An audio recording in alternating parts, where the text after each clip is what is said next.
El neoliberalismo a juicio. Los dos motores económicos que han impulsado al mundo a través de la recesión global que se afianzó después de 2001 han sido Estados Unidos y China. Lo irónico es que ambos países han estado actuando como estados keynesianos en un mundo supuestamente gobernado por reglas neoliberales. Estados Unidos ha recurrido de manera desmedida a la financiación mediante el déficit presupuestario de su militarismo y de su consumismo, mientras China ha financiado mediante el endeudamiento con créditos bancarios de dudoso cobro enormes inversiones en infraestructuras y en capital fijo. Los neoliberales convencidos sostendrán, sin duda, que la recesión es signo de una neoliberalización insuficiente o imperfecta, y seguramente podrían aducir como prueba sus afirmaciones las operaciones del FMI y las actividades del ejército de mercenarios apostado en Washington al servicio de los grupos de presión que de manera regular distorsiona el proceso de elaboración de los presupuestos generales de Estados Unidos de acuerdo con sus fines particulares. Pero estas son imposibles de verificar y, al formularlas, se limitan a seguir los pasos de una larga estirpe de eminentes economistas teóricos que sostienen que para que todo vaya bien en el mundo bastaría con que todas las personas se comportasen de acuerdo con las indicaciones de sus libros de texto. 228. Pero existe una interpretación más siniestra de esta paradoja. Si dejamos a un lado, como creo que debemos hacer, la afirmación de que la neoliberalización no es más que un ejemplo de una teoría errónea que ha perdido la razón, con todos los respetos hacia el economista Stiglitz, o bien un caso de una búsqueda sin sentido de una falsa utopía, con el debido respeto hacia el conservador y experto en filosofía política John Gray, 229, solo nos queda constatar una tensión entre el mantenimiento del capitalismo, por un lado, y la restauración barra diagonal, reconstitución del poder de la clase dirigente, por otro. Si nos encontramos en un momento de absoluta contradicción entre ambos objetivos, entonces, no cabe duda de hacia qué lado se inclina la actual administración de Bush, dada su ávida búsqueda de recortes fiscales a favor de las corporaciones y de los ricos. Por otro lado, una crisis financiera global provocada en parte por su propia política económica temeraria, permitiría al gobierno de Estados Unidos librarse definitivamente de toda obligación de costear el bienestar de sus ciudadanos salvo en lo que respecta al incremento del poder militar y policial, que podría ser necesario para sofocar el malestar social y para imponer la disciplina a escala global. Es posible que después de haber escuchado con atención las advertencias de figuras como Paul Volcker acerca de la elevada probabilidad de una grave crisis financiera en los próximos 5 años, prevalezcan algunas voces más sensatas dentro de la clase capitalista. 230. Pero esto supondrá desmantelar algunos de los privilegios y del poder que han estado acumulándose durante los últimos 30 años en las capas más altas de la clase capitalista. Las fases anteriores de la historia del capitalismo, pensemos, por ejemplo, en 1873 y en la década de 1920, en las que se han planteado disyuntivas igualmente duras, no invitan al optimismo. Las clases superiores, insistiendo en la naturaleza sacrosanta de sus derechos de propiedad, prefirieron entonces destruir el sistema antes que entregar parte de alguna de sus privilegios o de su poder.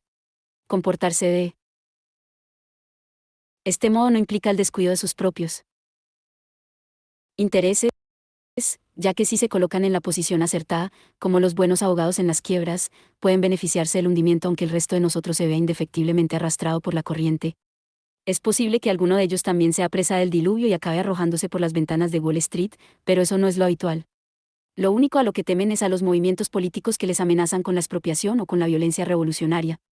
Aunque alberguen esperanzas de que el sofisticado aparato militar que ahora poseen, gracias al complejo de la industria militar, protegerá su riqueza y su poder, el fracaso de este mismo aparato en la empresa de pacificar fácilmente a Irak sobre el terreno debería darles que pensar. Pero las clases dominantes raramente, o nunca, entregan de manera voluntaria parte de su poder y, en mi opinión, no hay motivos para pensar que lo vayan a hacer ahora. Así pues, nos encontramos ante la paradoja de que un fuerte movimiento socialdemócrata y obrero ocupa una posición mejor para redimir al capitalismo que su propio poder de clase capitalista. Si bien es posible que esta conclusión sea calificada de contrarrevolucionaria por parte de algunos miembros de la izquierda radical, ella también pone de relieve una fuerte dosis de autoprotección porque es la gente común y corriente la que sufre, pasa hambre e incluso muere en el curso de las crisis capitalistas. Pensemos el caso de Indonesia o de Argentina, y no los miembros de las clases altas. Si la política preferida de las élites dominantes es apresmo y luge, 231, no hay que olvidar que el diluvio se traga sobre todo a los impotentes y a los desprevenidos mientras que las élites tienen bien preparada su arca en la que, al menos por el momento, pueden sobrevivir bastante bien. Hazañas neoliberales. Las primeras palabras de este capítulo tienen un carácter especulativo. Pero podemos hacer un útil análisis de los antecedentes histórico-geográficos de la neoliberalización para verificar su poder como panacea potencial para todos los males político-económicos que actualmente nos amenazan. ¿Hasta qué grado, pues, ha logrado la neoliberalización estimular la acumulación de capital? Su actual expediente resulta cuanto menos deplorable. Las tasas de crecimiento global agregadas fueron del 3,5% aproximadamente durante la década de 1960, y durante la turbulenta década de 1970 tan solo cayeron al 2,4%. Pero las tasas de crecimiento posteriores, del 1,4 y del 1,1% de las décadas de 1980 y de 1990 respectivamente, y una tasa que apenas roza el 1% desde 2000, indican que la neoliberalización ha sido un rotundo fracaso para la estimulación del crecimiento en todo el mundo. Ver figura 6.1, tasa de crecimiento global, anuales y por décadas, 1960-2003, 232. En algunos casos, como en los territorios de la antigua Unión Soviética y en aquellos países de Europa Central que se sometieron a la terapia de choque neoliberal, se han producido pérdidas catastróficas. Durante la década de 1990, la renta per cápita en Rusia descendió a una tasa del 3,5% anual. Una gran parte de la población se vio sumida en la pobreza y como resultado la expectativa de vida en los varones descendió 5 años. La experiencia ucraniana fue similar. Únicamente, Polonia, que desobedeció las recomendaciones del FMI, mostró una apreciable mejoría. En gran parte de América Latina, la neoliberalización produjo o bien el estancamiento, en la década perdida, de 1980, o bien picos de crecimiento seguidos de derrumbes económicos, como en Argentina. Y en África no ha hecho nada en absoluto para generar cambios positivos. Únicamente en el este y el sureste de Asia, y ahora hasta cierto punto en la India, la neoliberalización ha estado ligada a cierta trayectoria positiva de crecimiento, y en estos lugares los no muy neoliberales estados desarrollistas desempeñaron un papel muy relevante. El contraste entre el crecimiento de China, casi un 10% anual, y el declive ruso, con una tasa negativa del 3,5% anual, es contundente. El empleo informal se ha acrecentado por todo el planeta. Según las estimaciones, en América Latina creció del 29% de la población activa en la esfera económica en la década de 1980, al 40% en la de 1990, y prácticamente todos los indicadores globales de los niveles de salud, la expectativa de vida, la mortalidad infantil y otros aspectos relacionados con la calidad de vida, arrojan pérdidas en vez de progresos en el bienestar desde la década de 1960. Sin embargo, el porcentaje de la población mundial que vive en la pobreza ha caído, pero esto se debe casi enteramente a las mejoras habidas únicamente en India y en China, 233. La reducción y el control de la inflación es el único éxito sistemático que la neoliberalización puede atribuirse. Las comparaciones son siempre odiosas, por supuesto, pero más aún cuando nos referimos a la neoliberalización. La neoliberalización restringida de Suecia, por ejemplo, ha logrado resultados mucho mejores que la neoliberalización persistente del Reino Unido. La renta per cápita sueca es más elevada, la inflación es menor, la situación de su cuenta corriente con el resto del mundo es mejor y todos los índices acerca de su posición competitiva y de su clima para los negocios arrojan porcentajes superiores. Los índices de calidad de vida son más altos. Suecia es el tercer país del mundo en cuanto a expectativa de vida, frente al Reino Unido que ocupa el puesto 29. El índice de pobreza es del 6,3% en Suecia frente al 15,7% en el Reino Unido, y si bien el 10% más rico de la población sueca gana rentas 6,2 veces más altas que el 10% más pobre de la sociedad, en el Reino Unido esta cifra es del 13,6, el analfabetismo es menor en Suecia y la movilidad social es mayor, 234. Si este tipo de datos se divulgaran más, seguramente se apagarían los elogios de la neoliberalización y su forma de globalización característica. Porque, entonces, son tantos los convencidos de que la neoliberalización a través de la globalización es la única alternativa, y de que haya tenido tantos éxitos. Sobresalen dos razones. En primer lugar, la volatilidad del desarrollo geográfico desigual se ha acelerado, permitiendo a ciertos territorios avanzar de manera espectacular, al menos durante un tiempo, a costa de otros.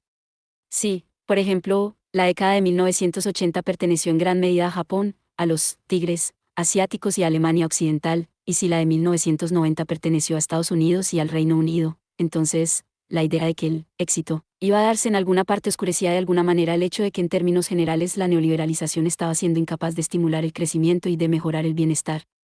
En segundo lugar, la neoliberalización, en tanto que proceso y no como teoría, ha tenido un éxito arrollador desde el punto de vista de las clases altas.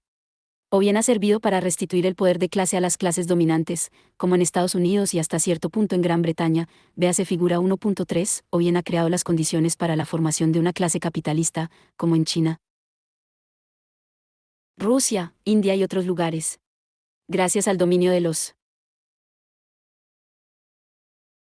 medios de comunicación por los intereses de las clases altas, pudo propagarse el mito de que los estados fracasaban desde el punto de vista económico porque no eran competitivos, creando, por lo tanto, una demanda de reformas todavía más neoliberales.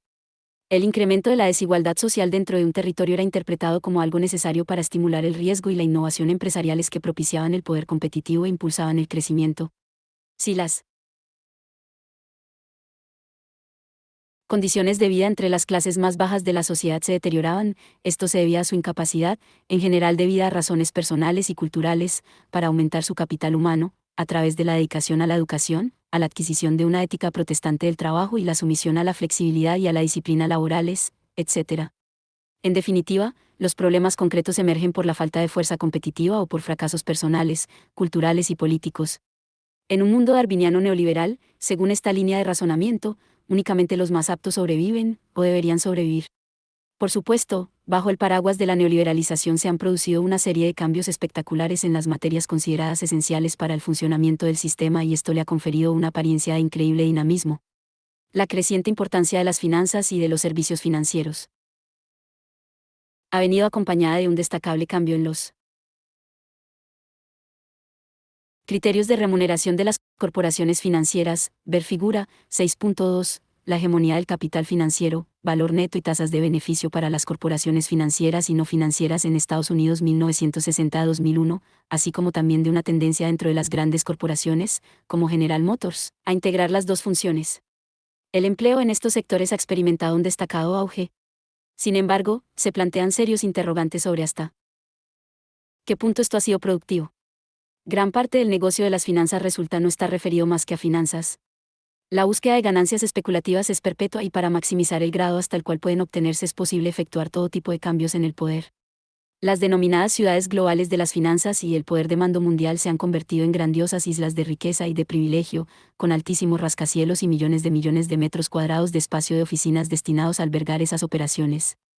Las operaciones comerciales que tienen lugar dentro de estas torres, entre sus propios pisos, crean una inmensa cantidad de riqueza ficticia. Asimismo, los especulativos mercados inmobiliarios urbanos se han convertido en los principales motores de la acumulación de capital. Los perfiles recortados contra el horizonte, que cambian a un ritmo vertiginoso, de Manhattan, Tokio, Londres, París, Frankfurt, Hong Kong y actualmente Shanghái son un prodigio que invita a ser contemplado. Al hilo de este proceso, hemos asistido a un extraordinario auge de las tecnologías de la información. En torno a 1970, la inversión en este campo se situaba al mismo nivel que el 25% destinado a la producción y a las infraestructuras físicas respectivamente, pero, en 2000, las tecnologías de la información acaparaban el 45% del total de los gastos en inversión, mientras los porcentajes dedicados a la inversión en la producción y en las infraestructuras físicas disminuyeron. Durante la década de 1990, se consideraba que esto presagiaba el surgimiento de la nueva economía de la información, 235. En realidad representaba un desafortunado sesgo en la senda del cambio tecnológico, alejado de la producción y de la construcción de infraestructuras y acorde con las líneas exigidas por la financiarización dictada por el mercado, que fue el sello distintivo de la neoliberalización. La tecnología de la información es la tecnología privilegiada del neoliberalismo. En efecto, resulta mucho más útil para la actividad especulativa y para la maximización a corto plazo del número de contratos celebrados en el mercado que para la mejora de la producción. Asimismo, resulta interesante el hecho de que las áreas de producción que más crecieron fueron las emergentes industrias culturales, películas, videos, videojuegos, música, publicidad y espectáculos artísticos, que utilizaban la tecnología de la información como base para la innovación y la comercialización de sus productos. La expectación suscitada alrededor de estos nuevos sectores sirvió para desviar la atención de la ausencia de inversión en infraestructuras físicas y sociales básicas. Esto suscitó la euforia alrededor de la globalización y de todo aquello que al parecer propiciaba por la construcción de una economía global completamente distinta y totalmente integrada, 236. Sin embargo, el logro más sustantivo de la neoliberalización ha consistido en redistribuir, no en generar, la riqueza y la renta. En un trabajo previo, he proporcionado un análisis de los principales mecanismos que han sido utilizados para conseguir esto, bajo el título de Acumulación por desposesión, 237. Esta expresión alude a la continuación y a la proliferación de prácticas de acumulación que Marx había considerado como original o primitiva durante el ascenso del capitalismo. Estas prácticas comprenden la mercantilización y privatización de la tierra y la expulsión forzosa de poblaciones campesinas, comparable con los casos analizados anteriormente de México y China, donde se estima que en los últimos años han sido desplazados 70 millones de campesinos, la conversión de formas diversas de derechos de propiedad, comunal, colectiva, estatal, etc., en derechos exclusivos de propiedad privada. Su representación más gráfica la encontramos en China, la supresión de los derechos sobre los bienes comunes, la mercantilización de la fuerza de trabajo y la eliminación de modos de producción y de consumo alternativos, autóctonos, procesos coloniales, neocoloniales e imperiales de apropiación de activos, los recursos naturales entre ellos, y, por último, la usura, el endeudamiento de la nación y, lo que es más devastador, el uso del sistema de crédito como un medio drástico de acumulación por desposesión. El Estado, gracias a su monopolio sobre el uso de la violencia y su definición de la legalidad, desempeña un papel crucial, tanto en el apoyo como en la promoción de estos procesos. Actualmente, a este listado de mecanismos podemos añadir una batería de técnicas como la extracción de rentas de las patentes y de los derechos de propiedad intelectual, y la disminución o la anulación de varias formas de derechos de propiedad comunes, como las pensiones del Estado, las vacaciones retribuidas, y el acceso a la educación y a la atención sanitaria, ganados tras generaciones de lucha de clases. Por ejemplo, la propuesta de privatizar integralmente el sistema público de pensiones, experimentada por primera vez en Chile bajo la dictadura, es uno de los preciados objetivos de los republicanos en Estados Unidos. La acumulación por desposesión comprende 4 aspectos principales. 1. Privatización y mercantilización. La empresarialización, la mercantilización y la privatización de los activos previamente públicos ha sido un rasgo distintivo del proyecto neoliberal. Su objetivo prioritario ha consistido en abrir nuevos campos a la acumulación de capital en dominios hasta el momento considerados más allá de los límites establecidos para los cálculos de rentabilidad. A lo largo de todo el mundo capitalista y más allá de sus fronteras, por ejemplo en China, se han privatizado, en mayor o menor grado, toda clase de servicios públicos, el suministro de agua, las telecomunicaciones, el transporte, el sistema de provisión social gestionada por el Estado del Bienestar, viviendas sociales, educación, asistencia sanitaria, el sistema de pensiones, instituciones públicas, universidades, laboratorios de investigación, prisiones, incluso, todas las competencias relativas a la guerra, como ilustra el ejército de contratistas privados que opera junto a las Fuerzas Armadas en Irak. Los derechos sobre la propiedad intelectual establecidos mediante el denominado Acuerdo sobre los aspectos de los derechos de propiedad intelectual relacionados con el comercio, APIC, incluido en el convenio constitutivo de la OMC, definen el material genético, el contenido celular de las semillas y diferentes tipos de bienes como propiedad privada. Las mismas poblaciones cuyas prácticas han desempeñado un papel decisivo en el desarrollo de estos materiales genéticos pueden ser objeto de extracción de las rentas derivadas de su utilización. La biopiratería es un fenómeno galopante y el saqueo de las reservas mundiales de recursos genéticos prosigue su acelerada marcha en beneficio de un reducido número de grandes compañías farmacéuticas. De igual modo, el progresivo agotamiento de los bienes comunes que constituyen nuestro entorno global, tierra, agua y aire, y la degradación por doquier de los diversos hábitats, que excluyen toda forma de producción agrícola distinta a la del sistema intensivo capitalista, se derivan de la mercantilización en masa de la naturaleza en todas sus formas. La mercantilización, a través del turismo, de las formas culturales, de la historia y de la creatividad intelectual conlleva desposesiones íntegras. La industria de la música descuella como ejemplo de la apropiación y explotación de la cultura y de la creatividad popular. Al igual que en el pasado, el poder del Estado con frecuencia es utilizado para forzar tales procesos, incluso contra la voluntad popular. El desmantelamiento de los marcos normativos elaborados para proteger a la fuerza de trabajo y evitar la degradación medioambiental ha entrañado una pérdida neta de derechos.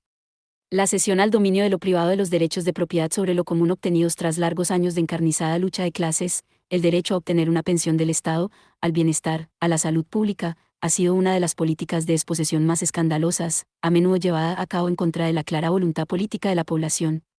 Todos estos procesos suponen una transferencia de activos de las esferas pública y popular a los dominios de lo privado y de los privilegios de clase. 238. 2. Financiarización. La fuerte oleada de financiarización que arrancó después de 1980 hectáreas estado marcada por un talante especulativo y depredador. La cifra diaria total de negocios de las transacciones financieras en los mercados internacionales, que fue de 2.300 millones de dólares en 1983, creció hasta llegar a los 130.000 millones en 2001.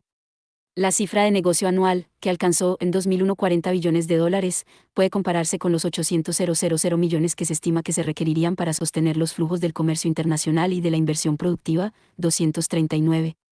La desregulación permitió al sistema financiero convertirse en uno de los principales centros de actividad redistributiva a través de la especulación, la depredación, el fraude y el robo.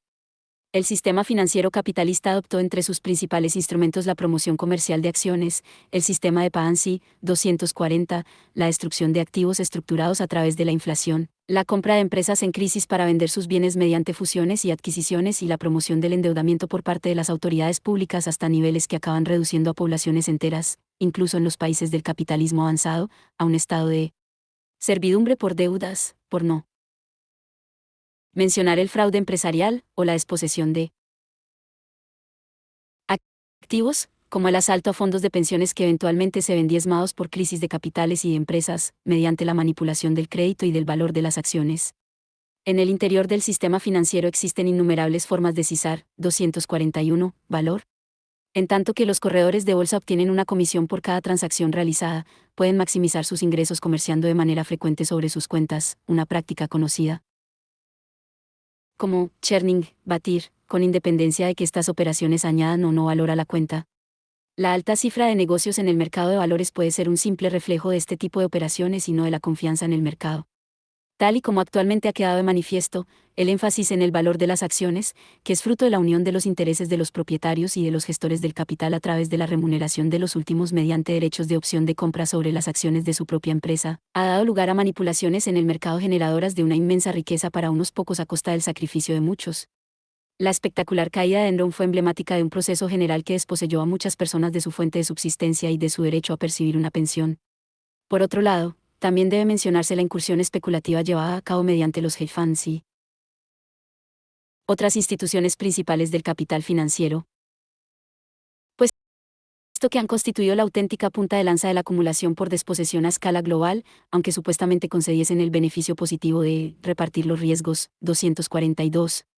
3. La gestión y la manipulación de la crisis más allá de la efervescencia especulativa y a menudo fraudulenta que caracteriza gran parte de la manipulación financiera neoliberal, nos encontramos ante un proceso más profundo que implica la difusión de la trampa de la deuda, como principal instrumento de la acumulación por desposesión, 243. La creación, la gestión y la manipulación de la crisis a escala mundial ha evolucionado hacia el fino arte de la redistribución deliberada de la riqueza desde los países pobres hacia los ricos. Anteriormente, documenté el impacto que tuvo en México el incremento de los tipos de interés decidido por Volcker.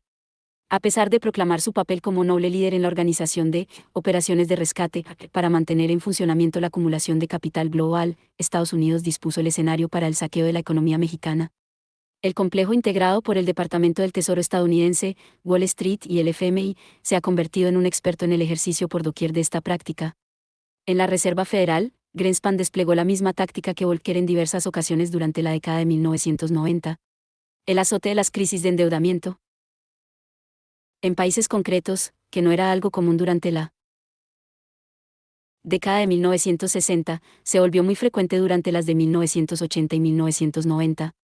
Prácticamente ningún país en vías de desarrollo permaneció indemne y, en algunos casos, como en América Latina, tales crisis se hicieron endémicas. Estas crisis de endeudamiento estuvieron orquestadas, gestionadas y controladas tanto para racionalizar el sistema como para efectuar una redistribución de activos. Se calcula que desde 1980, cerca de 50 planes Marshall, aproximadamente 4,6 billones de dólares, han sido transferidos desde los pueblos de la periferia a sus acreedores en el centro. ¡Qué mundo tan curioso!, suspira Stiglitz, en el que los países pobres están en efecto subvencionando a los ricos. Por otro lado, lo que los neoliberales llaman deflación confiscatoria, no es sino acumulación por desposesión. Rway y F. Veneroso capturan la esencia de este proceso en su análisis de la crisis asiática de 1997 a 1998. Las crisis financieras siempre han originado transferencias de propiedad y de poder hacia aquellos que mantienen sus propios activos intactos y que ocupan una posición que les permite crear derechos de crédito, y la crisis asiática no es una excepción. No cabe duda de que las corporaciones occidentales y japonesas son las grandes ganadoras. La combinación de devaluaciones masivas, de una política de liberalización financiera impuesta por el FMI, y una recuperación promovida por esta misma institución puede incluso precipitar la mayor transferencia de activos desde los propietarios domésticos hacia los extranjeros que se haya producido en todo el mundo en tiempo de paz durante los últimos 50 años, superando con creces las transferencias entre los propietarios domésticos y los propietarios estadounidenses que tuvieron lugar en América Latina en la década de 1980, o en México después de 1994. Resulta inevitable traer a colación una frase atribuida a Andrew Mellon, que dice: en la depresión, los activos retornan a sus legítimos propietarios. 244. La analogía con la creación deliberada de desempleo. Para producir excedente de mano de obra y favorecer así una mayor acumulación, es exacta. Los activos valiosos dejan de ser utilizados y pierden su valor. Se quedan en barbecho hasta que los capitalistas con liquidez deciden infundirles una nueva vida. Sin embargo, el peligro reside en que las crisis pueden escapar a su control y generalizarse, o bien emerger revueltas contra el sistema que las ha creado. Una de las funciones primordiales de las intervenciones estatales y de las instituciones internacionales es controlar las crisis y las devaluaciones de manera que permitan que se produzca la acumulación por desposesión, pero sin desencadenar un desplome general o una revuelta popular, como sucedió en Indonesia y en Argentina. El programa de ajuste estructural administrado por el complejo Wall Street Departamento del Tesoro FMI se preocupa de lo primero, mientras que la tarea del aparato estatal del país que ha sido asaltado, respaldado por la cobertura militar de las potencias imperiales, es garantizar que no se produzca lo segundo. Pero las señales de una revuelta popular están por todas partes, tal y como ilustraron el levantamiento zapatista en México, las innumerables insurrecciones contra el FMI, y el denominado movimiento antiglobalización, que se fue curtiendo en las revueltas de Seattle y Génova, así como en otros lugares. 4. Redistribuciones estatales. El Estado, una vez neoliberalizado, se convierte en el primer agente en la aplicación de las medidas redistributivas, invirtiendo el flujo de la riqueza desde las clases altas hacia las más bajas que se había producido durante los años del liberalismo embridado. Esto se lleva a cabo en primer lugar a través de la búsqueda de modelos de privatización y de recortes de aquella parte del gasto público que constituye el salario social. Aunque la privatización se presente como beneficiosa para las clases más bajas, los efectos a largo plazo pueden ser negativos. Por ejemplo, el programa de privatización de las viviendas sociales implementado por Thatcher en Gran Bretaña parecía en un principio un regalo a las clases bajas que podían pasar del alquiler a la propiedad con un coste relativamente bajo, obtener el control sobre un activo valioso y aumentar así su riqueza. Pero una vez llevada a cabo la transferencia, se disparó la especulación inmobiliaria, en especial en los principales centros urbanos, sobornando o obligando a la población de bajos ingresos a desplazarse hacia la periferia en ciudades como Londres, y convirtiendo lo que antes habían sido barrios predominantemente obreros en centros de intensa elitización. La escasez de viviendas asequibles produjo la pérdida de un techo para algunos y largos desplazamientos hacia el lugar de trabajo para aquellos que trabajaban en el sector servicios de baja remuneración. La privatización de los ejidos, 245, en México durante la década de 1990, tuvo efectos análogos sobre las perspectivas del campesinado mexicano, obligando a un nutrido sector de la población rural a dejar sus tierras y marcharse a las ciudades en busca de empleo. El Estado chino ha aprobado la transferencia de activos a una pequeña élite en detrimento de la gran masa de la población, provocando protestas que han sido violentamente reprimidas. Los informes actuales indican que al menos 350.000 familias, 1 millón de personas, están siendo desplazadas para dejar paso a la renovación urbana de una parte considerable del Pekín antiguo, con el mismo resultado ya esbozado en Gran Bretaña y México. En Estados Unidos, los famélicos gobiernos municipales están utilizando con regularidad su facultad expropiatoria para desplazar a propietarios de inmuebles con un nivel de rentas bajo o incluso moderado que residen en viviendas en perfectas condiciones con el fin de dejar espacio libre para desarrollos urbanísticos comerciales o residenciales, destinados a una población de rentas más elevadas, y aumentar de este modo su capacidad recaudatoria. En el estado de Nueva York hay en la actualidad más de 60 casos de este tipo, 246. El Estado neoliberal también redistribuye la riqueza y la renta mediante reformas del Código Tributario que conceden un trato de favor a los beneficios generados por las inversiones frente a los que proceden de los salarios y de otro tipo de ingresos, la promoción de elementos regresivos en la legislación fiscal, como los impuestos sobre las ventas, La imposición de tasas a los usuarios de los servicios, actualmente es un fenómeno generalizado en la China rural, y la introducción de un amplio elenco de subvenciones y de exenciones fiscales destinadas a las corporaciones. La carga tributaria soportada por las empresas en Estados Unidos ha descendido de manera constante, y la reelección de Bush fue recibida con amplias sonrisas por parte de los líderes empresariales que intuían los recortes aún mayores que se producirían en sus obligaciones tributarias. Los programas de protección empresarial que actualmente existen en Estados Unidos a escala federal, estatal y local suponen una vasta recanalización de los fondos públicos en beneficio de las empresas, de manera directa, como en el caso de las subvenciones a la agroindustria, o indirecta, como en el caso del sector de la industria militar, de manera muy similar a como las deducciones fiscales sobre el tipo de interés hipotecario. Son una forma de subsidiar a los propietarios de viviendas con rentas más elevadas y a la industria de la construcción. El aumento de la vigilancia y de las competencias policiales, así como también, en el caso de Estados Unidos, de la encarcelación de los elementos recalcitrantes, 247, de la población, indica un giro más siniestro hacia la intensificación del control social. El complejo de la industria carcelaria es un sector floreciente de la economía estadounidense, junto al de los servicios privados de seguridad. En los países en vías de desarrollo, en los que la oposición a la acumulación por desposesión puede ser más fuerte, el Estado neoliberal asume enseguida la función de la represión activa, hasta el punto de establecer un estado de guerra de baja intensidad contra los movimientos opositores. Muchos de ellos pueden ahora ser designados, de manera interesada, como traficantes de drogas, o como terroristas, para granjearse la cobertura y el apoyo militar de Estados Unidos, como ocurre en Colombia. Otros movimientos, como los zapatistas en México, o el movimiento campesino de los sin tierra en Brasil, son contenidos por el Estado a través de una mezcla de cooptación y marginalización. 248. La mercantilización de todo. Presumir que los mercados y las señales del mercado son el mejor modo de determinar todas las decisiones relativas a la distribución, es presumir que en principio todo puede ser tratado como una mercancía. La mercantilización presume la existencia de derechos de propiedad sobre procesos, cosas y relaciones sociales, que puede ponerse un precio a los mismos y que pueden ser objeto de comercio sujeto a un contrato legal. Se presume que el mercado funciona como una guía apropiada, una ética, para todas las facetas de la acción humana. En la práctica, naturalmente, cada sociedad establece ciertos límites sobre dónde empieza y acaba la mercantilización. ¿Dónde residen estos límites? Es objeto de controversia. Ciertas drogas son consideradas ilegales. La compraventa de servicios sexuales está prohibida en la mayoría de los estados de Estados Unidos, si bien es posible que en otros lugares esté legalizada, no haya sido criminalizada o, incluso, haya sido objeto de regulación estatal como una industria más. Por regla general, en el sistema legal estadounidense la pornografía se encuentra amparada como una forma de libertad de expresión, aunque también aquí hay ciertas modalidades, principalmente en lo que respecta a la infancia, que son consideradas inaceptables. En Estados Unidos, la conciencia y el honor al parecer no se venden, y existe una curiosa inclinación a perseguir la corrupción, como si fuera fácilmente distinguible de las prácticas corrientes de tráfico de influencias y de hacer negocios que se dan en el mercado.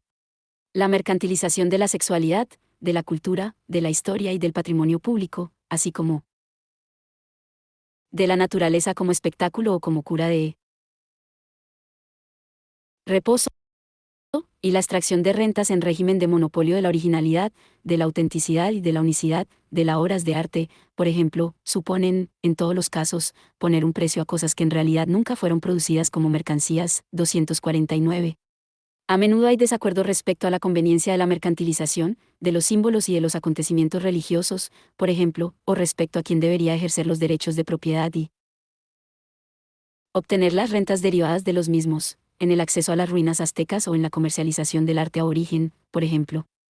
No cabe duda de que la neoliberalización ha hecho retroceder los límites de lo no mercantilizable y ha extendido de manera notable el ámbito de la contratación legal. De modo característico, al igual que una parte considerable de la teoría posmoderna, celebra lo efímero y la contratación a corto plazo. El matrimonio, por ejemplo, es considerado como un acuerdo contractual temporal y no como un vínculo sagrado o inquebrantable.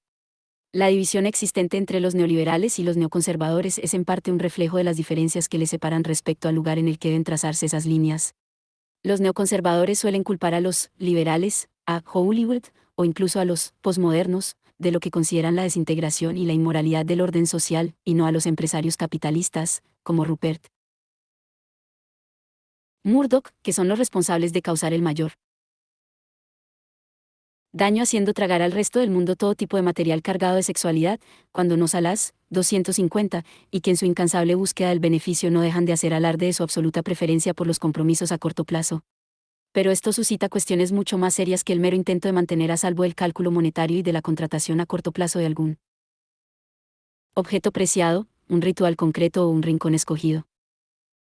De la vida social. En el centro de la teoría liberal y neoliberal descansa la necesidad de articular mercados coherentes para la tierra, la fuerza de trabajo y el dinero. Pero, tal y como Karl Polanyi señaló, todo ello, obviamente, no son mercancías. La descripción como mercancía del trabajo, de la tierra y del dinero es enteramente ficticia. Aunque el capitalismo no puede funcionar sin estas ficciones, el daño que causa sí deja de reconocer las complejas realidades que le subyacen es incalculable. Polanyi, en uno de sus pasajes más célebres, lo expresa del siguiente modo.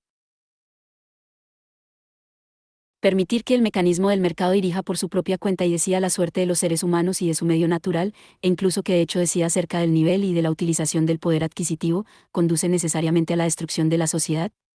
Y esto es así porque la pretendida mercancía denominada fuerza de trabajo no puede ser zarandeada, utilizada sin ton ni son, o incluso ser inutilizada, sin que se vean inevitablemente afectados los individuos humanos portadores de esta mercancía peculiar.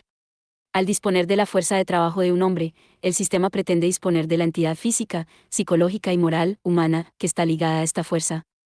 Desprovistos de la protectora cobertura de las instituciones culturales, los seres humanos perecerían, al ser abandonados en la sociedad, morirían convirtiéndose en víctimas de una desorganización social aguda, serían eliminados por el vicio, la perversión, el crimen y la inanición. La naturaleza se vería reducida a sus elementos, el entorno natural y los paisajes serían saqueados, los ríos polucionados, la seguridad militar comprometida, el poder de producir alimentos y materias primas, destruido. Y, para terminar, la administración del poder adquisitivo por el mercado sometería a las empresas comerciales a liquidaciones periódicas, pues la alternancia de la penuria y de la superabundancia de dinero se mostraría tan desastrosa para el comercio como lo fueron las inundaciones y los periodos de sequía para la sociedad primitiva. 251. El daño infligido a través de las inundaciones y las sequías del capital ficticio dentro del sistema de crédito global, ya sea en Indonesia, en Argentina, en México o incluso en Estados Unidos, es un testimonio perfecto de la última conclusión de Polanyi. Pero su tesis sobre la fuerza de trabajo y la tierra merecen una mayor elaboración. Los individuos se integran en el mercado de trabajo como sujetos con personalidad, como individuos insertos en redes de relaciones sociales que han experimentado diferentes procesos de socialización, como seres físicos identificables por ciertas características, como el fenotipo y el género, como individuos que han acumulado diversas destrezas y gustos, a los que en ocasiones se alude respectivamente como capital humano y capital cultural, y como seres vivos dotados de sueños, de deseos, de ambiciones, de esperanzas, de dudas y de miedos. Sin embargo, para los capitalistas estos individuos son meros factores de producción, aunque no indiferenciados puesto que los empleadores exigen a los trabajadores poseer ciertas cualidades, como fuerza física, habilidades, flexibilidad, docilidad, etc., adecuadas para ciertas tareas. Los trabajadores son reclutados mediante la celebración de un contrato y en el orden de cosas neoliberal se prefieren los contratos a corto plazo, con el fin de maximizar la flexibilidad. A lo largo de la historia, los empleadores han utilizado sistemas de diferenciación dentro de la masa que constituye la fuerza de trabajo para dividirla y gobernarla. Emerge, entonces, la segmentación del mercado de trabajo y a menudo las diferencias de raza, de etnia, de género y de religión son utilizadas de manera abierta o sutil de forma que redundan en una ventaja para los empleadores. Por regla general, tratan de monopolizar las herramientas, y a través de la acción colectiva y de la creación de instituciones apropiadas aspiran a regular el mercado de trabajo para proteger sus intereses. De este modo, no hacen más que construir la capa protectora de las instituciones culturales, de las que habla Polanyi. La neoliberalización aspira a despojar la capa protectora que el liberalismo embriagado aceptó y en ocasiones alimentó. El asalto general contra la fuerza de trabajo ha utilizado un arma de doble filo. En primer lugar, el poder de los sindicatos así como el de otras instituciones obreras que puedan existir es domeñado o desmantelado en el marco de un Estado concreto, si es necesario, mediante el uso de la violencia. Se establecen mercados laborales flexibles. El abandono por parte del Estado de las medidas de protección social, cubiertas por el sistema de bienestar y los cambios inducidos por la tecnología en la estructura del empleo que tornan redundantes a segmentos significativos de la fuerza de trabajo, culminan el proceso de erigir el dominio del capital sobre la fuerza de trabajo en el mercado. El trabajador individualizado y relativamente impotente se enfrenta, por lo tanto, a un mercado laboral en el que únicamente se le ofrecen contratos de corta duración y en términos personalizados. La seguridad que brindaba la permanencia indefinida se ha convertido en algo del pasado, por ejemplo, Sacher la abolió en las universidades. El sistema de protección social, las pensiones, la atención sanitaria, la protección ante enfermedades o accidentes, que antes era responsabilidad de los empleadores y del Estado, ha sido sustituido por un sistema de responsabilidad personal, que ha adecuado el lenguaje utilizado por DEN. Los individuos compran sus productos en un mercado que vende protección social. Así pues, la seguridad individual es una cuestión de opción personal en función de la asequibilidad de unos productos financieros integrados en mercados financieros de riesgo. En segundo lugar, el ataque atañe a las transformaciones en las coordenadas espaciales y temporales producidas en el mercado de trabajo. Aunque sin duda puede efectuarse un análisis más profundo de la carrera hacia la máxima reducción de los límites normativos, 252. Para encontrar las remesas más baratas y más dóciles de mano de obra, la movilidad geográfica del capital permite dominar una fuerza de trabajo global cuya propia movilidad geográfica se encuentra constreñida. La gran abundancia de mano de obra cautiva obedece al hecho de que la inmigración se encuentra restringida. El único modo de eludir esas barreras es bien mediante la inmigración ilegal, que crea una fuerza laboral fácilmente explotable, o bien a través de fórmulas contractuales de duración determinada que permiten, por ejemplo, que trabajadores mexicanos presten servicios en California en el sector de la agroindustria para acabar siendo obscenamente devueltos a México cuando contraen enfermedades, o incluso mueren, a causa de los pesticidas a los que han sido expuestos. Al amparo de la neoliberalización, la figura del trabajador desechable emerge como prototipo de las relaciones laborales a escala mundial, 253. Asimismo, son muchos los informes que dan cuenta de las terribles y despóticas condiciones laborales que experimentan los trabajadores en los talleres de trabajo esclavo que se hallan distribuidos por el planeta. En China, las condiciones en que trabajan las mujeres jóvenes inmigrantes que provienen de las áreas rurales son espantosas: jornadas insoportablemente largas, una alimentación insuficiente, dormitorios muy reducidos, jefes sádicos que las golpean y abusan sexualmente de ellas, y salarios abonados con meses de retraso o que, en ocasiones, ni siquiera son abonados. 254. En Indonesia, dos jóvenes mujeres relataban su experiencia trabajando para una empresa con sede en Singapur, subcontratada por Levi Strauss, en los términos siguientes: se nos insulta de manera constante, como algo que se da por hecho. Cuando el jefe se enfada, a las mujeres las llama perras, cerdas o putas y tenemos que aguantar todo eso con paciencia y sin reaccionar. Oficialmente trabajamos de 7 de la mañana a 3 de la tarde, el salario no llega a $2 al día, pero a menudo tenemos que hacer horas extraordinarias obligatorias y, a veces, especialmente si hay un pedido urgente que entregar, trabajamos hasta las 9. Por muy cansadas que estemos, no se nos deja ir a casa. Puede que nos paguen 200 rupias extras, 10 céntimos de dólar, vamos andando a la fábrica desde donde vivimos. Dentro hace mucho calor. El edificio tiene el tejado de metal y no hay espacio suficiente para las trabajadoras. Está muy abarrotado. Hay cerca de 200 personas trabajando allí, la mayoría mujeres, pero solo hay un cuarto de baño para toda la fábrica. Cuando volvemos a casa del trabajo, no nos quedan energías para hacer nada salvo comer y dormir. 255. En las maquilas mexicanas podemos escuchar historias similares, así como en las plantas de producción de manufacturas dirigidas por empresas taiwanesas o coreanas ubicadas en Honduras, África del Sur, Malasia y Tailandia.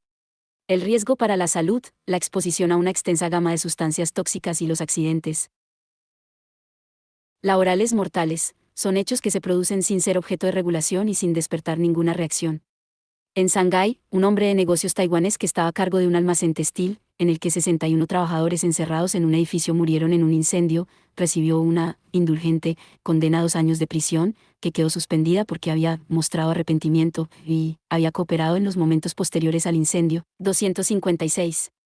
Las mujeres, y en ocasiones los niños, soportan habitualmente la parte más dura de este tipo de faenas degradantes, extenuantes y peligrosas. 257. Las consecuencias sociales de la neoliberalización son en efecto extremas. La acumulación por desposesión socava de manera sistemática todo el poder que las mujeres puedan haber tenido en el seno de los sistemas domésticos de producción barra diagonal comercio y de las estructuras sociales tradicionales, y reubica todo en mercados de crédito y de mercancías dominados por los hombres. La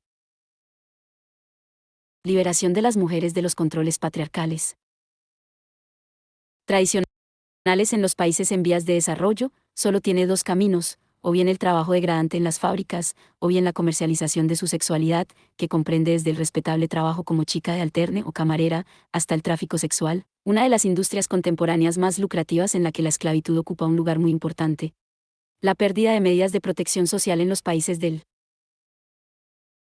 capitalismo avanzado ha tenido efectos particularmente negativos en las mujeres de las clases más bajas, y en muchos de los países excomunistas del bloque soviético la pérdida de derechos por las mujeres a través de la neoliberalización ha sido realmente catastrófica.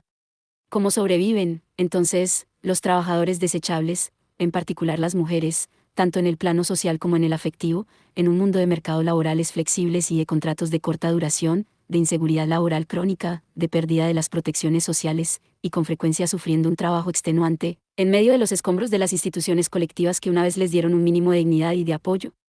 En opinión de algunos, el aumento de la flexibilidad de los mercados laborales supone un gran avance y, aunque no conlleve ganancias materiales, el simple derecho a cambiar de trabajo con relativa facilidad y la liberación de los constreñimientos sociales tradicionales impuestos por el patriarcado y por la familia posee beneficios intangibles. Las personas que negocian en términos satisfactorios en el mercado de trabajo piensan, en apariencia, que existen abundantes recompensas en el mundo de la cultura de consumo capitalista. Por desgracia, esta cultura, por más espectacular, glamorosa y sugerente que pueda parecer, juega perpetuamente con los deseos sin brindar jamás otras satisfacciones que no sean la limitada sensación de identidad experimentada en los grandes centros comerciales y de ocio, y la avidez por alcanzar un determinado estatus a través de la belleza, en el caso de las mujeres, o de las posesiones materiales. La máxima, compro, luego existo, sumada al individualismo posesivo, cimienta un mundo de pseudosatisfacciones, excitante en lo superficial pero hueco en su interior. Sin embargo, para las personas que han perdido su trabajo o que nunca han conseguido salir de la amplia economía informal, que actualmente brinda un deplorable refugio a la mayoría de los trabajadores desechables del mundo, la historia es completamente distinta. Sin olvidar que cerca de 2.000 millones de personas están condenadas a vivir con menos de $2 al día, el insultante mundo de la cultura de consumo capitalista, las suculentas comisiones ganadas por los servicios financieros, y las peroratas de autofelicitación acerca del potencial emancipador de la neoliberalización, de la privatización y de la responsabilidad personal, deben parecer una cruel tomadura de pelo. Desde la empobrecida China rural al opulento Estados Unidos, la pérdida del derecho a la protección de la salud y la creciente imposición de todo tipo de tasas a los usuarios de los servicios, añade un gran peso a las cargas financieras de los pobres. 258. La neoliberalización ha transformado la situación de la fuerza de trabajo, de las mujeres y de los grupos indígenas en el orden social al hacer hincapié en que la fuerza de trabajo es una mercancía como cualquier otra. Despojada de la capa protectora que le conferían unas instituciones democráticas saludables, y amenazada por todo tipo de dislocaciones sociales, la mano de obra desechable se orienta de manera ineludible hacia otras formas de institucionalidad que le permitan construir vínculos de solidaridad social y expresar una voluntad colectiva. Proliferan, pues, desde bandas y carteles criminales, a redes de narcotráfico, minimafias y jefes de las favelas, pasando por organizaciones comunitarias de base y no gubernamentales, hasta cultos seculares y sectas religiosas. Estas son las formas sociales alternativas que colman el vacío que se deja atrás cuando los poderes estatales, los partidos políticos y otras formas institucionales son activamente desmantelados o simplemente se marchitan como centros de esfuerzo colectivo y de vinculación social. La acusada tendencia hacia la religión resulta un aspecto interesante a este respecto. Los estudios sobre la repentina aparición y proliferación de sectas religiosas en las abandonadas regiones rurales de China, por no mencionar la emergencia de Falun Gong, son ilustrativos de esta tendencia. 259. El avance vertiginoso del proselitismo evangélico en las caóticas economías informales que han crecido bajo la neoliberalización en América Latina, así como la revitalización, y en algunos casos nueva formulación, de formas de tribalismo y de fundamentalismo religioso que estructuran la política en gran parte de África y de Oriente Próximo, testimonian la necesidad de construir mecanismos significativos de solidaridad social. El progreso del cristianismo evangélico fundamentalista en Estados Unidos guarda cierta conexión con la proliferación de la inseguridad laboral, la pérdida de otras formas de solidaridad social y la vacuidad de la cultura de consumo capitalista. De acuerdo con el estudio realizado por Thomas Frank, la derecha religiosa únicamente despegó en Kansas a finales de la década de 1980, después de más de una década de reestructuración y de desindustrialización neoliberal, 260. Estas conexiones es posible que parezcan inverosímiles.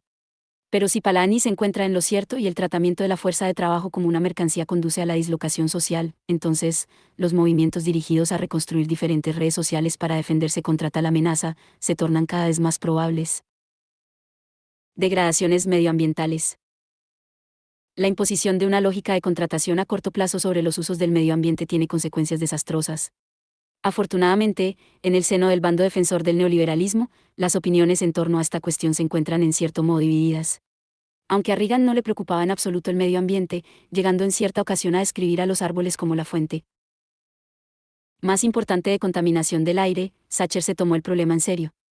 Ella desempeñó un papel de vital importancia en la negociación del Protocolo de Montreal para limitar el uso de los gases CFC 261, responsables de incrementar el agujero en la capa de ozono sobre la Antártida. Abordó seriamente la amenaza del calentamiento de la atmósfera terrestre a causa de las emisiones de dióxido de carbono. Desde luego, su compromiso con el medio ambiente no era del todo desinteresado, puesto que el cierre de las minas de carbón y la destrucción de los sindicatos mineros podía en parte legitimarse con argumentos en defensa del medio ambiente. Las políticas llevadas a cabo por el Estado neoliberal respecto al medio ambiente han sido, pues, desiguales desde el punto de vista geográfico e inestables desde el temporal, en función de quién lleve las riendas del poder estatal, siendo las administraciones de Reagan y de George W. Bush las más particularmente retrógradas a este respecto en Estados Unidos. Por otro lado, desde la década de 1970 el movimiento ecologista ha ganado relevancia de manera progresiva. A menudo ha ejercido una modesta influencia, dependiendo del lugar y del momento. Asimismo, en algunos casos las empresas capitalistas han descubierto que el incremento de la eficiencia y la mejora de la actuación medioambiental pueden ir de la mano. No obstante, el balance general de las consecuencias de la neoliberalización es, no cabe duda, negativo. Algunas sólidas tentativas, aunque discutidas, de crear índices para determinar el nivel de bienestar humano que incluyan los costes de la degradación medioambiental, indican una acelerada tendencia negativa desde la década de 1970 aproximadamente. Y hay suficientes ejemplos concretos de pérdidas medioambientales resultantes de la aplicación desenfrenada de los principios neoliberales que sustentan esa conclusión general. La acelerada destrucción de los bosques de las selvas tropicales desde 1970 es un ejemplo de sobra conocido que tiene graves consecuencias sobre el cambio climático y la pérdida de biodiversidad. En efecto, la era de la neoliberalización es también la era de la más rápida extinción en masa de especies ocurrida en la historia reciente de la Tierra, 262. Si nos estamos adentrando en el peligroso terreno de transformar el medio ambiente global, en particular su clima, hasta el punto de convertir la Tierra en un lugar inhabitable para el ser humano. Entonces, no cabe duda de que un mayor aplauso de la ética neoliberal y de las prácticas neoliberalizadoras se revelará nada menos que fatal. La aproximación a las cuestiones medioambientales de la administración de Bush consiste, por regla general, en cuestionar las pruebas científicas existentes y en no hacer nada en absoluto, salvo recortar los recursos destinados a financiar una consistente investigación científica sobre este problema. Pero su propio equipo de investigadores revela que la contribución humana al calentamiento global se ha disparado desde 1970. El Pentágono también sostiene que el calentamiento del planeta podría ser, a largo plazo, una amenaza mucho más grave para la seguridad estadounidense que el terrorismo, 263. Es interesante observar que los dos principales responsables del aumento de las emisiones de dióxido de carbono durante los últimos años hayan sido los dos motores de la economía global, esto es, Estados Unidos y China, que durante la pasada década aumentó sus emisiones en un 45%. En Estados Unidos, se ha progresado bastante en cuanto a la mejora de la eficiencia energética, tanto en la industria como en la construcción de viviendas. En este caso, la prodigalidad se deriva en gran medida del tipo de consumismo que sigue estimulando la urbanización en las periferias de las ciudades y la suburbanización caóticas, que exigen un elevado consumo energético, y una cultura que se decanta por la compra de todoterrenos, 4x4, que son verdaderos sumideros de gasolina en lugar de coches más eficientes desde el punto de vista energético y que están disponibles en el mercado. La progresiva dependencia de Estados Unidos del petróleo importado tiene obvias ramificaciones geopolíticas. En el caso de China, la velocidad con la que se ha producido la industrialización y el aumento de la utilización de vehículos privados duplica la presión sobre el consumo de energía. China ha pasado de ser un país autosuficiente en cuanto a la producción de petróleo a finales de la década de 1980 a convertirse en el segundo mayor importador del mundo después de Estados Unidos. Aquí, también, Las implicaciones geopolíticas se multiplican a medida que China se afana por lograr afianzarse en Sudán y en Asia Central y en Oriente Próximo para asegurar su suministro de petróleo. Pero China también tiene grandes reservas de carbón de muy baja calidad, con un elevado contenido en azufre. Su uso para la generación de electricidad está creando graves problemas medioambientales que contribuyen de manera especial al calentamiento del planeta. Por otro lado, dada la acusada escasez de energía eléctrica que actualmente asola la economía china, en la que son comunes las caídas de potencia y los cortes de luz, los gobiernos locales no tienen ningún incentivo para cumplir las órdenes emitidas por el gobierno central de cerrar las sucias y deficientes estaciones eléctricas que poseen. El sorprendente crecimiento de la adquisición y uso de automóviles, que en 10 años han sustituido de manera notable a la bicicleta en algunas grandes ciudades, como Pekín, ha otorgado a China la negativa distinción de tener 16 de las 20 peores ciudades del mundo en cuanto a calidad del aire se refiere, 264. Los efectos concatenados sobre el calentamiento de la atmósfera terrestre son obvios. Tal y como ocurre de manera habitual en fases de acelerada industrialización, la absoluta falta de atención hacia las consecuencias medioambientales está teniendo efectos dañinos en todos los lugares. Los ríos se encuentran sumamente contaminados, el agua destinada al consumo humano está llena de sustancias químicas cancerígenas, el sistema de sanidad pública es débil, como ilustran la incidencia del síndrome respiratorio agudo severo, SRAS, o de la gripe aviar, y la acelerada transformación de la tierra para destinarla a usos urbanos o para construir proyectos hidroeléctricos descomunales, como en el Valle de Yangtze, dan cuenta de una batería de problemas medioambientales que el gobierno central solo ahora empieza a abordar. China no es la única, ya que el intenso crecimiento de la India también se está viendo acompañado de cambios estresantes para el medio ambiente, derivados de la expansión del consumo así como también de la creciente presión sobre la explotación de los recursos naturales. La neoliberalización queda en muy mal papel cuando se aborda la explotación de los recursos naturales. No. Hay que irse muy lejos para encontrar las razones. La preferencia por las relaciones contractuales a corto plazo ejerce una presión sobre todos los productores para extraer todo lo que se pueda mientras dure la vigencia del contrato. Aunque tanto los contratos como las opciones pueden renovarse, siempre existe una incertidumbre ante el hecho de que puedan encontrarse otros recursos. El horizonte temporal más dilatado posible para la explotación de los recursos naturales es equivalente a la tasa de descuento, esto es, aproximadamente 25 años, pero en la actualidad la mayoría de los contratos se celebran por un periodo mucho menor. Por regla general se asume que su agotamiento es lineal, cuando se ha demostrado que muchos sistemas ecológicos sufren hundimientos repentinos después de que se haya dañado más allá de cierto límite a partir del cual se abre un proceso en cascada que anula su capacidad natural para reproducirse.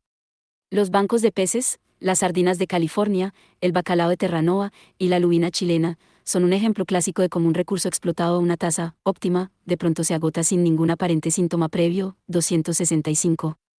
Un caso menos dramático pero igualmente maligno lo constituye el sector forestal. La insistencia neoliberal en la privatización torna difícil establecer cualquier acuerdo global sobre unos principios de gestión de los bosques que garanticen la protección de hábitats valiosos y de la biodiversidad, en particular, en los bosques tropicales húmedos. En los países pobres con importantes recursos forestales, la presión para incrementar las exportaciones y para permitir adquisiciones en propiedad y concesiones a empresas extranjeras conlleva la disolución de los mínimos sistemas de protección que puedan existir. La sobreexplotación de los recursos forestales ocurrida en Chile tras el proceso de privatización es un claro ejemplo de ello. Pero los programas de ajuste estructural administrados por el FMI han tenido un impacto todavía más perjudicial. Las medidas de austeridad impuestas han mermado el dinero que los países más pobres pueden destinar a la gestión de los bosques. Igualmente, estos países son presionados para privatizar los bosques y permitir su explotación por compañías madereras extranjeras a través de la celebración de contratos a corto plazo. Cuando existe la presión por conseguir divisas extranjeras para liquidar las deudas, resulta tentador conceder la máxima tasa de explotación a corto plazo. Por si eso fuera poco, cuando la austeridad ordenada por el FMI y el desempleo alcanzan un punto insostenible, las poblaciones trocadas redundantes pueden pretender buscar un medio de subsistencia en la tierra y embarcarse en una limpieza indiscriminada del bosque para obtener terrenos despejados. En tanto que el método preferido es la quema, las poblaciones campesinas sin tierra junto con las compañías taladoras pueden provocar destrucciones masivas de los recursos forestales de un día para otro, como ha ocurrido en Brasil, en Indonesia y en varios países africanos, 266. No es accidental que entre 1997 y 1998, en el punto álgido de la crisis financiera que expulsó a millones de personas del mercado de trabajo en Indonesia, una oleada de incendios descontrolados arrasara Sumatra, que no era ajena a las operaciones de talado de árboles de uno de los hombres de negocios de Origen chino más ricos vinculados a Suharto, creando una enorme capa de humo que encapotó el cielo de todo el sureste asiático durante varios meses. Únicamente cuando los estados, y otros grupos de interés, se encuentran preparados para contravenir las reglas neoliberales y los intereses de clase que las sostienen, algo que ha ocurrido en un número significativo de ocasiones, es posible asistir a un uso en alguna medida equilibrado del medio ambiente. Sobre los derechos. La neoliberalización ha fecundado dentro de sí misma una difundida cultura de oposición. Sin embargo, la oposición tiende a aceptar muchas de las proposiciones básicas del neoliberalismo. Las temáticas se centran en las contradicciones internas. Se abordan con mucha seriedad las cuestiones relativas a los derechos y a las libertades individuales, por ejemplo, y se las opone al autoritarismo y a la frecuente arbitrariedad del poder político, económico y de clase. Se toma la retórica neoliberal de la mejora del bienestar colectivo y se condena la neoliberalización por dejar de cumplir sus propias aspiraciones. Consideremos, por ejemplo, el primer párrafo sustancial del documento neoliberal por excelencia, el acuerdo de la OMC. Su actuación debe tender a elevar los niveles de vida, a lograr el pleno empleo y un volumen considerable y en constante aumento de ingresos reales y de demanda efectiva, y acrecentar la producción y el comercio de bienes y servicios, permitiendo al mismo tiempo la utilización óptima de los recursos mundiales de conformidad con el objetivo de un desarrollo sostenible, y procurando proteger y preservar el medio ambiente e incrementar los medios para hacerlo, de manera compatible con sus respectivas necesidades e intereses según los diferentes niveles de desarrollo económico. 267. Este tipo de esperanzas piadosas también pueden encontrarse en los pronunciamientos del Banco Mundial: nuestro primer objetivo es la reducción de la pobreza. Nada de esto encaja fácilmente con las prácticas reales que apuntalan la restauración o la creación del poder de clase y los resultados en términos de empobrecimiento de la población y de degradación medioambiental. El creciente peso de la oposición articulada en torno a la violación de derechos ha sido espectacular desde 1980. Previamente, de acuerdo con Chandler, una revista prominente como Foreign Affairs no publicó ni un solo artículo sobre los derechos humanos. 268. Los temas relacionados con los derechos humanos ganaron trascendencia después de 1980 y sin duda se dispararon a raíz de los acontecimientos de la Plaza de Tiananmen y del fin de la Guerra Fría en 1989. Este proceso se corresponde exactamente con la trayectoria seguida por la neoliberalización, estando ambos movimientos profundamente imbricados entre sí. Indudablemente, la insistencia neoliberal en el individuo como el elemento fundacional de la vida político-económica abre la puerta al activismo por los derechos individuales. Pero al concentrarse en esos derechos en vez de en la creación o la recreación de estructuras sólidas y abiertas de gobierno democrático, la oposición cultiva métodos que no pueden escapar al marco neoliberal. La preocupación neoliberal por el individuo sobrepasa cualquier preocupación socialdemócrata por la igualdad, la democracia y los vínculos de solidaridad social. Por otro lado, la frecuente apelación a la acción legal confirma la preferencia neoliberal por apelar al Poder Judicial y al Ejecutivo, en lugar de al parlamentario. Pero perderse en los vericuetos de los cauces legales es algo muy lento y costoso y, en cualquier caso, los intereses de la clase dominante tienen mucho más peso ante los tribunales por la tradicional lealtad de clase de la judicatura. Las decisiones legales tienden a favorecer los derechos de la propiedad privada y la tasa de beneficio sobre el derecho a la igualdad y a la justicia social. En opinión de Chandler, es la desilusión de la élite liberal con las personas ordinarias y con el proceso político, lo que les lleva a centrarse en el individuo como sujeto de derechos, llevando su caso ante el juez que le escuchará y dictará su veredicto. 269. En tanto que los individuos más necesitados carecen de los recursos económicos para defender sus propios derechos, la única forma de articular este ideal es mediante la formación de grupos de defensa. El surgimiento de los grupos de defensa y de las ONG, que han crecido de manera espectacular desde la década de 1980, acompañado al giro neoliberal al igual que lo han hecho los discursos sobre los derechos en términos más generales. En muchos casos, las ONG se han adentrado en el vacío de protección social dejado atrás por el abandono del Estado de actividades que anteriormente le pertenecían. Esto equivale a una privatización protagonizada por las ONG. En ocasiones, su entrada ha contribuido a acelerar el abandono del Estado del sistema de provisión social. Por lo tanto, las ONG funcionan como caballos de Troya para el neoliberalismo global. 270. Por otra parte, las ONG no son instituciones esencialmente democráticas. Tienden a ser elitistas, no tienen la obligación de rendir cuentas ante nadie, salvo a sus donantes, y, por definición, guardan una apreciable distancia con las personas que pretenden proteger o ayudar, con independencia de las buenas intenciones que alberguen o de lo progresistas que puedan ser.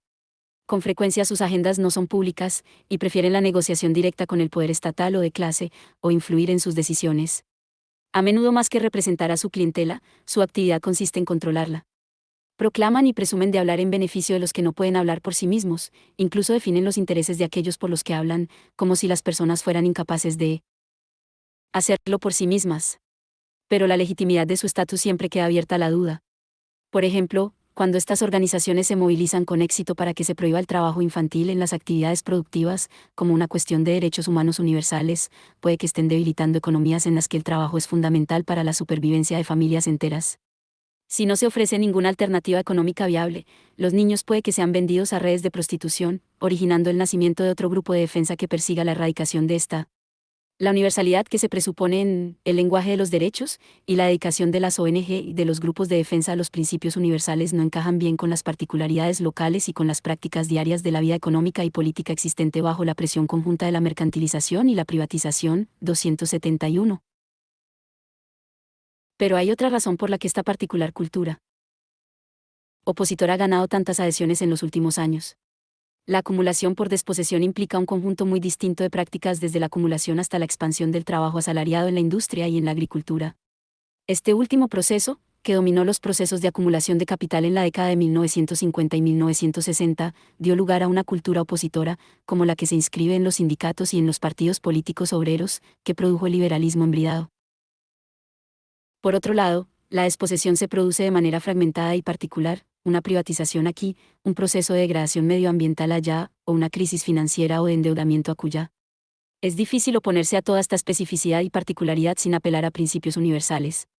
La desposesión entraña la pérdida de derechos.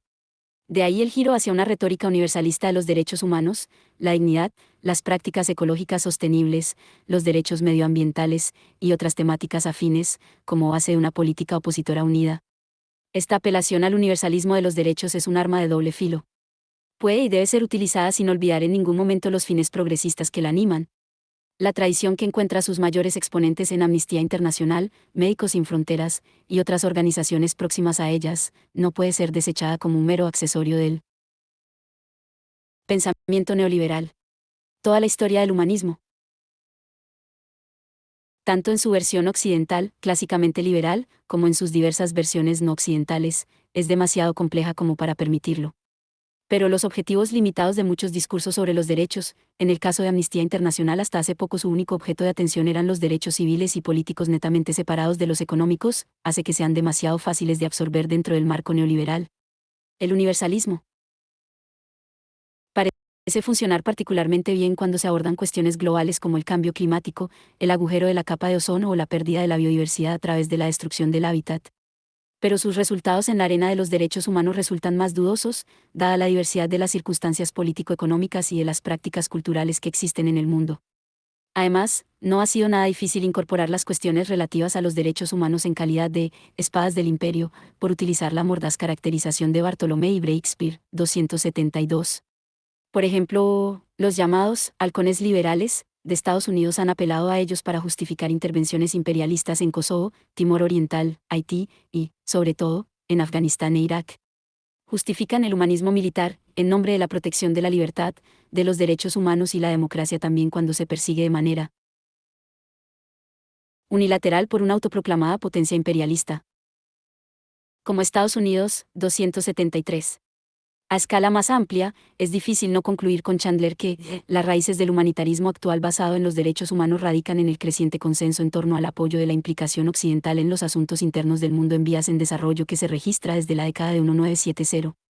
El principal argumento descansa en que las instituciones internacionales, los tribunales internacionales e internos de los países, las ONG o los comités éticos son más representativos de las necesidades del pueblo que los gobiernos elegidos en las urnas. Los gobiernos y los representantes electos son considerados sospechosos precisamente porque deben rendir cuentas ante su electorado y, por lo tanto, se percibe que tienen intereses particulares, en lugar de actuar conforme a principios éticos. 274. En el ámbito doméstico, los efectos no son menos dañinos, ya que tal planteamiento consigue estrechar el debate político público a través de la legitimación del papel de la toma de decisiones por parte de la judicatura, de los grupos de trabajo y de los comités éticos, que no son órganos electos. Los efectos políticos pueden ser debilitadores. Lejos de cuestionar el aislamiento individual y la pasividad de nuestras atomizadas sociedades, la regulación de los derechos humanos únicamente puede institucionalizar estas divisiones. Y, lo que es peor, la visión degradada del mundo social proporcionada por él. Discurso ético de los derechos humanos sirve, como cualquier otra teoría de la élite, para sostener la fe en sí misma de la clase gobernante. 275. A la luz de esta crítica, resulta tentador evitar toda apelación a los universales, por esta falla insalvable que los atraviesa, y abandonar toda mención a los derechos, entendidos como una imposición injustificable de una ética abstracta basada en el mercado, puesto que sirven para enmascarar el proceso de restauración del poder de clase. Aunque ambas proposiciones merecen una consideración seria, en mi opinión, no resulta acertado abandonar el campo de los derechos a la hegemonía neoliberal. Hay una batalla que librar no solo acerca de qué universales y qué derechos deberían invocarse en situaciones concretas, sino también sobre cómo deberían construirse esos principios y concepciones universales de los derechos. La conexión crítica forjada entre el neoliberalismo, como un conjunto particular de prácticas políticas económicas, y la creciente apelación a cierto tipo de derechos universales como fundamento ético de la legitimidad política y moral debería ponernos en alerta. Los decretos de Bremer impusieron sobre Irak una cierta concepción de los derechos, a la vez que violan el derecho de autodeterminación de ese país. Entre dos derechos, dice la célebre frase de Marx, la fuerza decide. 276. Si la restauración de clase implica la imposición de un conjunto característico de derechos, entonces, la resistencia a esa imposición implica la lucha por derechos enteramente diferentes. La justicia entendida en sentido positivo como un derecho ha sido, por ejemplo, un poderoso elemento de agitación en los movimientos políticos. Las luchas contra la injusticia en ocasiones han animado movimientos a favor de la transformación de la sociedad. La sugerente historia del movimiento por los derechos civiles en Estados Unidos es un claro ejemplo de ello. Por supuesto, el problema es que hay innumerables concepciones distintas de la justicia a las que podemos apelar. Pero los estudios muestran que ciertos procesos sociales dominantes se erigen y se apoyan en ciertas concepciones de la justicia y de los derechos. Cuestionar esos derechos concretos es cuestionar los procesos sociales a los que son inherentes. De manera inversa, demuestran que es imposible desamparar a la sociedad de ciertos procesos sociales dominantes, como el de la acumulación de capital a través del intercambio en el mercado, y auxiliarla con otros, como la democracia política y la acción colectiva, sin desplazar de manera simultánea la lealtad a una concepción dominante de los derechos y de la justicia, hacia otra distinta. La dificultad de todas las concretizaciones ideales de los derechos y de la justicia reside en que las mismas ocultan esta conexión. Únicamente cuando se hacen explícitas en relación con algún proceso social encuentran un significado social. 277. Consideremos el caso del neoliberalismo. Los derechos se agrupan en torno a dos lógicas de poder, que pueden ser dominantes, la del Estado territorial y la del capital. 278. Por más que deseemos que los derechos sean universales, es el Estado el que determina su vigencia. Si el poder político no está dispuesto a velar por su cumplimiento, entonces, la noción de los derechos permanece vacía. Por lo tanto, los derechos de la ciudadanía son derivados y condicionales. La territorialidad de la jurisdicción se convierte, pues, en un problema. Esto tiene un lado positivo y un lado negativo. Las personas apátridas, los inmigrantes ilegales, o las personas en situaciones análogas hacen emerger preguntas espinosas. ¿Quién es y quién no es ciudadano? Se convierte en una cuestión de suma importancia en la definición de los principios de inclusión y de exclusión que se establecen dentro de la especificación territorial del Estado. El modo en el que el Estado ejerce su soberanía respecto a los derechos es de suyo una cuestión polémica, pero existen límites que han sido impuestos sobre esa soberanía, tal y como está descubriendo China, por reglas globales inscritas en la acumulación de capital neoliberal. No obstante, el Estado-nación, mediante su monopolio de las formas legítimas del uso de la violencia, puede definir de modo hobbesiano su propiedad de derechos y únicamente quedar laxamente obligado a través de convenios internacionales.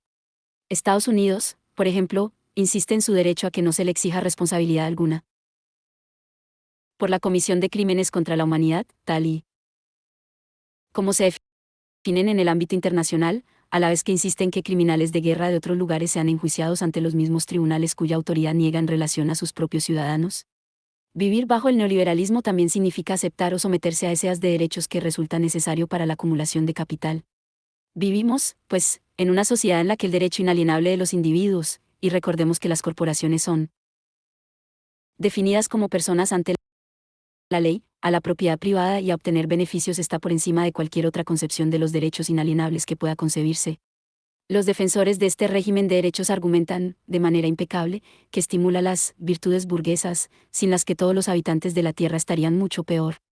Este régimen contempla la responsabilidad individual, la autonomía respecto a la injerencia estatal, que a menudo coloca este régimen de derechos en severa oposición a los definidos en el seno del Estado, la igualdad de oportunidades en el mercado y ante la ley, la recompensa a la iniciativa y al esfuerzo empresarial, el cuidado de uno mismo y de lo que es de uno, y un mercado abierto que permita una amplia gama de libertades de elección tanto en la contratación como en el intercambio.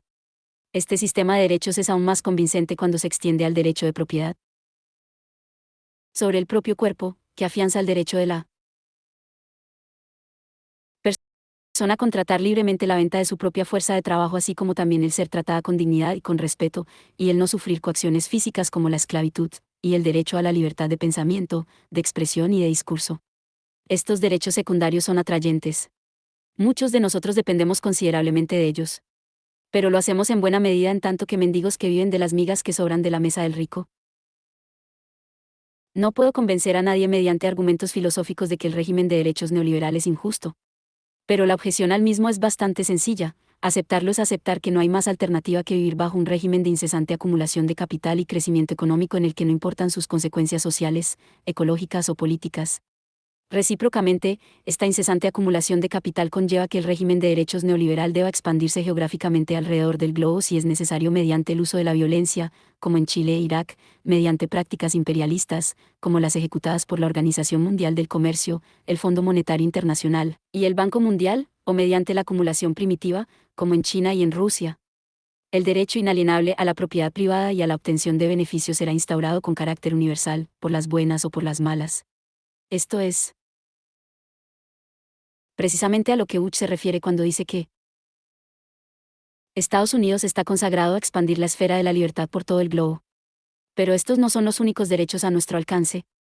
Incluso dentro de la concepción liberal, tal y como se explica en la Carta de las Naciones Unidas, hay derechos secundarios, como la libertad de opinión y de expresión, el derecho a la educación y a la seguridad económica, o el derecho a formar sindicatos.